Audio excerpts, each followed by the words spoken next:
On a fait ce projet maquette du coup sur l'exemple d'un mini chiller au propane.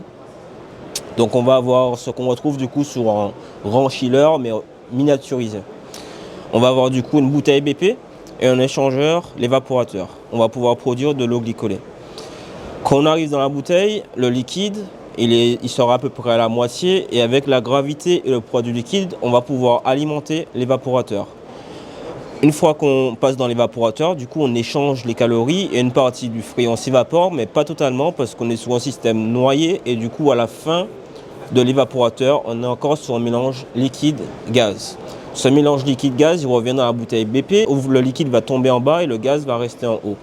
À partir de là, on a le compresseur et le compresseur il va aspirer en partie haute de la bouteille BP.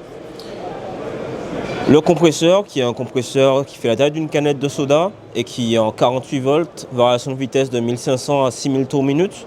Après, on va continuer sous le cycle normal avec le refoulement qui est ici, avec la ligne liquide, le filtre déshydrateur et ensuite le détendeur le plus simple du monde, un capillaire. Et on va revenir détendre dans la bouteille BP. Même principe, le liquide tombe en bas, le gaz reste en haut. Après, du coup, on a la partie hydraulique. On va plus se déplacer vers la gauche. On a la partie hydraulique avec une petite pompe. On a de l'eau glycolée, du coup, la pompe va assurer la circulation d'eau. On va passer dans l'échangeur, ressortir au plus froid et aller vers cette simulation de chambre froide afin de refroidir les marchandises du client. Et le retour, du coup, se fait par ici dans la bouteille.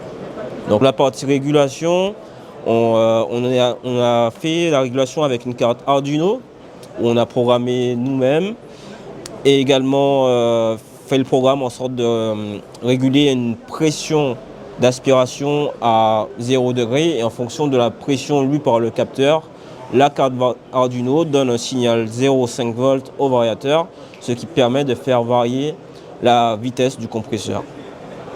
On a des sondes, on a des capteurs de pression, le transformateur et c'est à peu près tout pour la partie électronique.